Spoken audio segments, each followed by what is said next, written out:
नमस्कार। आज हम लोग वर्ण विचार में उच्चारण स्थान को देखेंगे। उच्चारण स्थान को समझेंगे, आखिर क्या है ये और इसका क्या उपयोग है, क्या कैसे इससे प्रश्न पूछे जा सकते हैं आपके परीक्षा के लिए। उच्चारण स्थान कंठ, तालु, मूर्धा, दंत, ओष्ठ एवं नासिका को उच्चारण स्थान, मतलब ये जो यहां से जो वर्ण उच्चरित होते हैं जिन जिन जगहों से, उन्हें उच्चारण स्थान कहते हैं। वर्णों का उच्चारण करने के लिए फेफड़ों से निकली हमारी जो वर्ण जो हम उच्चरित करते हैं, जो उच्चारण करते हैं, वो फेफड़ों से निकलकर फेफड़ों से जो श्वास निकलती है, जो निश्वास निकलती है, श्वास वायु निकलती है, इन जगहों को स्पर्श करती है। मान लीजिए कोई किसी वर्ण से निकली हुई वायु अगर कंठ को स्पर्श करेगी तो वो कंठ स्थानीय वर्ण कहलाएगा। तालु को स्पर्श करती है तो वो तालु स्थानीय कहलाएगा। तो कुछ वर्णों का, जैसे कुछ वर्ण जो है उनका स्थान दो स्थानों से भी होता है। ठीक है, आइए हम लोग देखते हैं इसमें कि किन वर्ण का उच्चारण हम कहां से करते हैं, किस मुख के किन भागों से होता है, इनको हम लोग देखते हैं।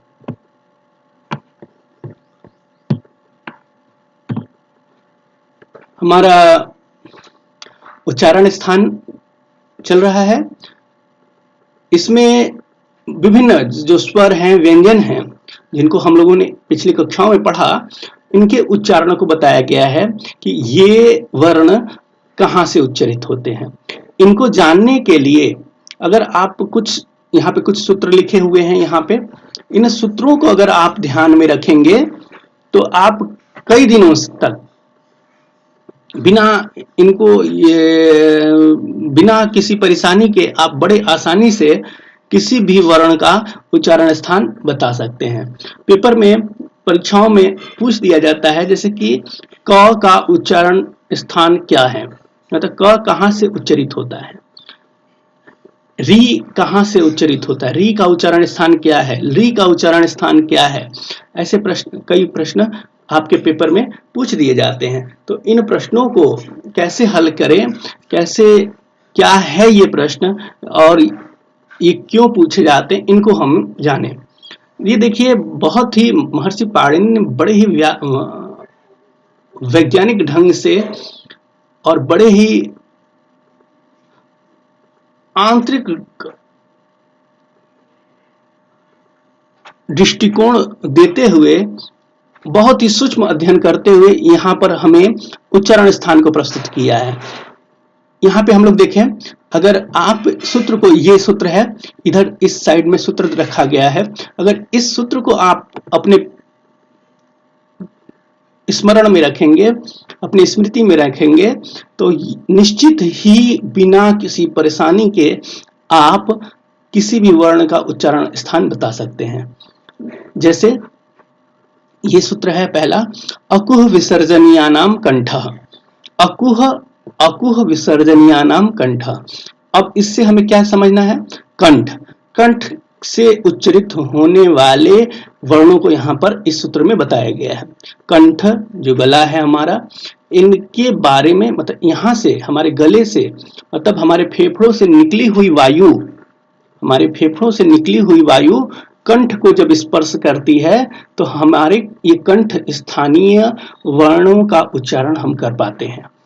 इस तरीके से समझा जाए तो कंठ यानी गले से निकली हुई वायु, गले से को स्पर्श करने वाली जो वायु है, वो उनसे उच्चरित वर्ण कौन कौन से हैं, तो अकुह, अ से अ या आ दोनों लेना है, अ और आ।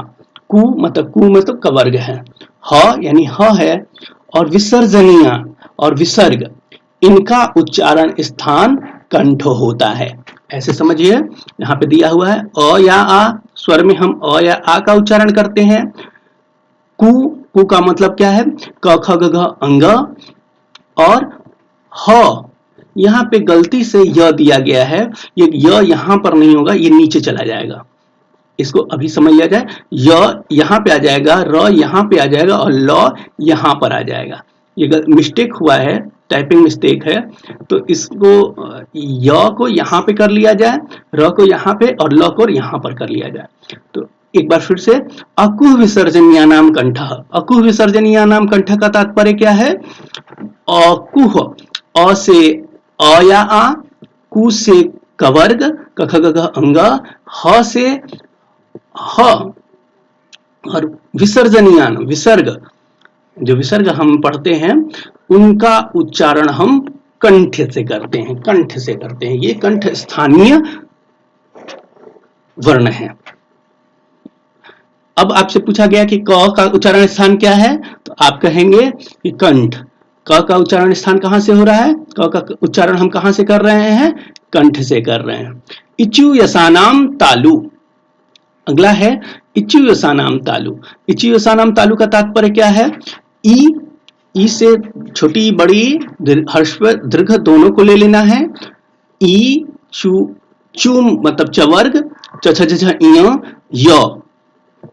य, ये जो दिखाई दे रहा है ये यहां पे रहेगा य, और तालव्य स का उच्चारण तालव्य तालु से होता है।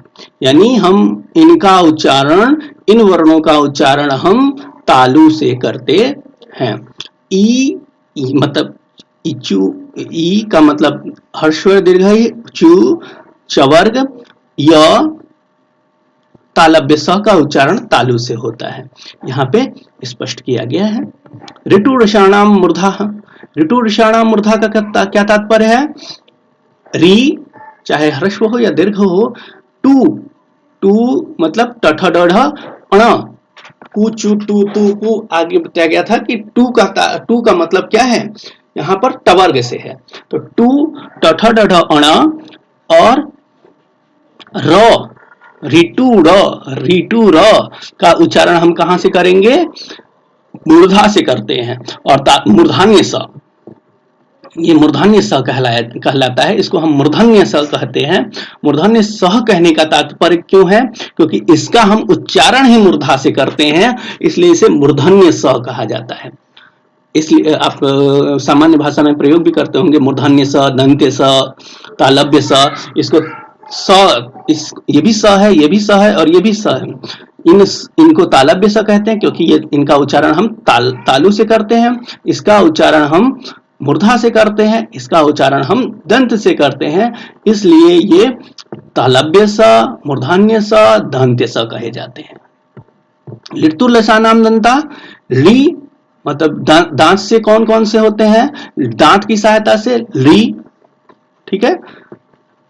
तू से तवर्ग, तथा दधा न, और ल से ये है। और दंत्य स, इन दंत्य स का उच्चारण मतलब ली, तवर्ग, तथा दधा न और ल, और दंत्य स का उच्चारण हम कहां से करते हैं? दंत्य दांत से करते हैं, ठीक है। चलिए, उपपद्मानीयानाम ओष्ठौ। मतलब उपपद्मानीयम का मतलब क्या है?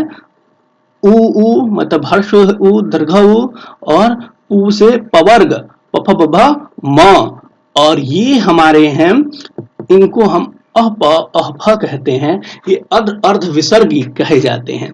अर्ध विसर्ग मतलब विसर्ग आगे लग जा रहा है।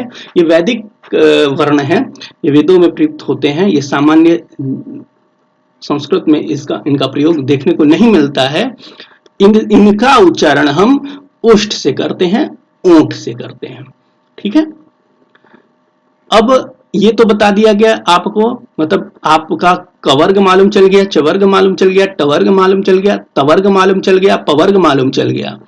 अब बचा उनके पांचों वर्ण, जो इन कवर्ग, चवर्ग, टवर्ग, तवर्ग, पवर्ग के पांचवा जो वर्ण है, अंग, ङ, न, म, ये वर्ण दो जगहों से, इसके पहले भी आपको बताया गया कि कुछ वर्ण जो हैं वो दो जगहों से उच्चरित होते हैं, इनका उच्चारण दो जगहों से होता है। तो यहाँ पे देखिए, इसीलिए दिया सूत्र आगे, यमगणनानां नासिका च।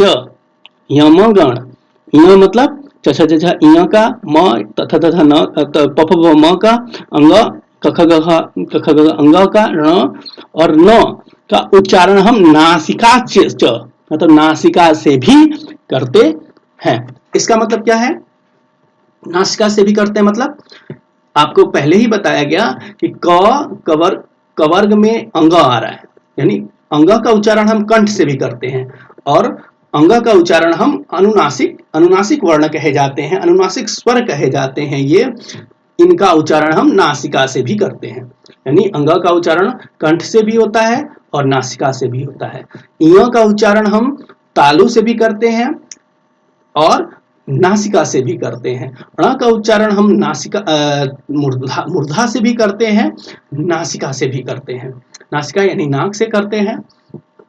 और न का उच्चारण हम दांत से भी करते हैं और नासिका से भी करते हैं। और पद्मानिया नाम ओष्ठौ, म का उच्चारण हम ओष्ठ से भी और ये नासिका से भी करते हैं।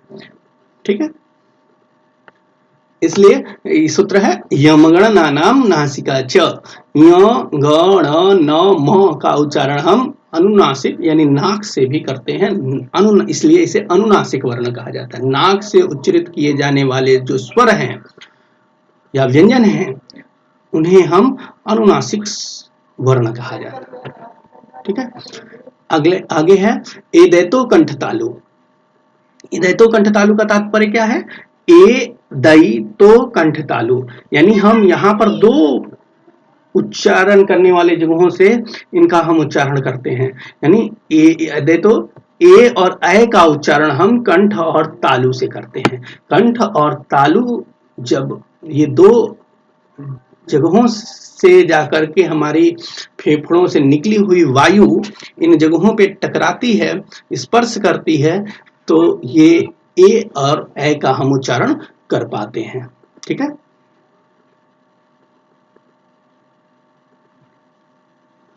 आगे है ये वो भी गलत आया है क्योंकि ये आगे जाएगा, आगे चलता जाएगा। कंठ तालु, कंठ तालु को बता दिया गया है, एदैतो कंठ तालु।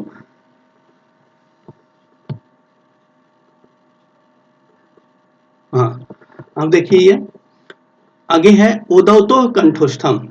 उदौतो कंठोष्ठम का तात्पर्य क्या है? उदौतो कंठोष्ठम का मतलब है ओ और औ का उच्चारण हम कंठोष्ठ मतलब कंठ और ओष्ठ की सहायता से हम ओ और औ का उच्चारण कर पाते हैं। वकारस्य दंतोष्ठम, वो यही वह यहाँ पे आ जाएगा, ये वह यहाँ पे है। वकारस्य दंतोष्ठम, वकारस्य यानी व का उच्चारण हम दांत और ओष्ठ से करते हैं। ठीक है, दांत और ओठ से किसका उच्चारण होगा? व का उच्चारण होगा। जिह्वा मूल्यस्य जिह्वा मूलम, जिह्वा मूल्य, जिह्वा मूल्यस्य जिह्वा मूलम, जिह्वा मूल्यस्य जिह्वा मूलम का मतलब क्या है? जिह्वा मूल का उच्चारण हम जिह्वा मूल से, यानी जिह्वा मूल कौन कौन से कहे जाते हैं? ये दो वर्ण हैं, ये जिह्वा मूलीय कहे जाते हैं। जिस प्रकार से अप अप आपने यहाँ पर देखा, ये जो अप है, उसी प्रकार से ये अर्ध विसर्ग अह ख है, ये भी वैदिक वर्ण हैं और ये आपको वेदों में देखने को मिलते हैं। इधर सामान्य जगत में आपको ये देखने को नहीं मिलते हैं। ठीक है, तो ये जिह्वा मूलीय, जिह्वा मूलीय, जिह्वा मूलम, ये इनका उच्चारण हम जिह्वा से करते हैं, जिह्वा के मूल से करते हैं। जीव, जिह्वा मतलब जीव से हम इनका उच्चारण कर पाते हैं। इस प्रकार से हमने देखा, उच्चारण स्थान को देखा कि किन वर्णों का उच्चारण हम कहाँ कहाँ से करते हैं। अब आपसे प्रश्न पूछा जा सकता है, प्रश्न कैसे आपके पेपर में आ सकते हैं? ट का उच्चारण स्थान क्या है? मूर्धा, दंत, ओठ और नासिका। तो आप क्या करेंगे? अगर आपको ध्यान है ऋतु रसाणाम मूर्धा, तो आप री टू से टवर्ग और र और मूर्धान्य सा का उच्चारण कहाँ से होता है? मूर्धा से होता है। तो आप ट को मूर्धा कह करके मूर्धा उत्तर लगाते हुए आप प्रश्न को सही कर सकते हैं। पूछा जा सकता है तू का मतलब तवर्ग का उच्चारण स्थान, तवर्ग यानी त या त का उच्चारण स्थान कहाँ से है? तो त ऋतु लशानाम दंता, त से तवर्ग, तू से तवर्ग, त का उच्चारण कहाँ से होगा? दांत से होगा। इस प्रकार से आप अपने प्रश्न को सही तरीके से हल कर सकते हैं। ये देखिए कितना सूक्ष्म है, इतना सूक्ष्मतम तरीके से सोचना कि हम किन वर्ण का कहाँ से उच्चारण कर पा रहे हैं, ये कितना सूक्ष्मतम अध्ययन है। और ये हमारे संस्कृत व्याकरण के जनक पाणिनि मुनि ने हमें प्रदान किया है। इतना वैज्ञानिक तरीके से इतना सूक्ष्मतम अध्ययन हमें प्रस्तुत किया है कि कुछ बाकी ही नहीं रह जाता यहाँ पर इसको पढ़ने के बाद। अब आते हैं हम लोग, देखते हैं प्रयत्न। प्रयत्न क्या होता है? तो प्रयत्न फेफड़े से निकली निश्वास वायु को मुख, नासिका तथा कंठ आदि स्थानों से स्पर्श कराते हुए मनुष्य द्वारा अभीष्ट वर्णों के उच्चारणार्थ किए गए यत्न को प्रयत्न कहते हैं। ठीक है, फेफड़ों से निकली जो हमारी वायु है, जो श्वास वाली वायु है, ये मुख मतलब मुंह, नासिका और कंठ आदि स्थानों से स्पर्श कराते हुए मनुष्य के द्वारा अभीष्ट वर्णों के मतलब जो वर्ण हम बोलना चाहते हैं उनके जो यत्न को प्रयत्न कहा जाता है। ये प्रयत्न कितने प्रकार के हैं? तो प्रयत्न 2 प्रकार के बताए गए हैं। प्रयत्न के 2 भेद हैं, आभ्यंतर और बाह्य। आभ्यंतर प्रयत्न मतलब आंतरिक प्रयत्न, और बाह्य प्रयत्न यानी बाहरी किया गया प्रयत्न। प्रयत्न यानी कोशिश। हम जो यत्न करके हम जिन वर्णों का उच्चारण करते हैं इसे ही प्रयत्न कहा गया है। मतलब किस प्रयत्न के द्वारा हम किस प्रकार के वर्ण का उच्चारण कर पाते हैं, इन्हें हम प्रयत्न कहते हैं। प्रयत्न 2 भेद बताए गए, आभ्यंतर और बाह्य। आभ्यंतर प्रयत्न और बाह्य प्रयत्न। आभ्यंतर प्रयत्न 5 हैं, बाह्य प्रयत्न एकादश माने गए हैं। 10 एकादश है, एक एकादश था, हाँ, एकादश प्रयत्न बाह्य प्रयत्न माने गए हैं। इनको हम लोग इसमें ज्यादा हमें नहीं जाना है, इसको ज्यादा हमें नहीं समझना है। यहाँ उम्मीद है आपको ये उच्चारण स्थान का यह वीडियो आपको समझ में आया होगा, और इससे होने वाले प्रश्न जो आपके परीक्षाओं के लिए उपयोगी हैं, ये आपको ढंग से समझना चाहिए। मूर्धा है मतलब कंठ से एक बार विसर्जन्यानाम कंठ, इचुयसानाम तालु, ऋटुरसानाम मूर्धा, लितुलसानाम दंता, उपदमान्यानाम ओष्ठौ, यमगणनानाम नासिका च, एतैतो कंठ तालु, उदौतो कंठोष्ठम, वकारस्य दंतोष्ठम, जिह्वामूल्यस्य जिह्वामूलम। इस प्रकार से हमने इन सूत्रों के माध्यम से वर्णों का उच्चारण स्थान समझा कि किन वर्ण का उच्चारण हम किन जगहों से, किन स्थानों से करते हैं। आशा है आपको यह वीडियो समझ में आया होगा। अगर आपका कोई प्रश्न जो इस वीडियो से संबंधित हो, वो आप कमेंट बॉक्स में प्रश्न लिख करके प्रश्न कर सकते हैं। इसका उत्तर, यथोचित उत्तर आपको दिया जाएगा। धन्यवाद।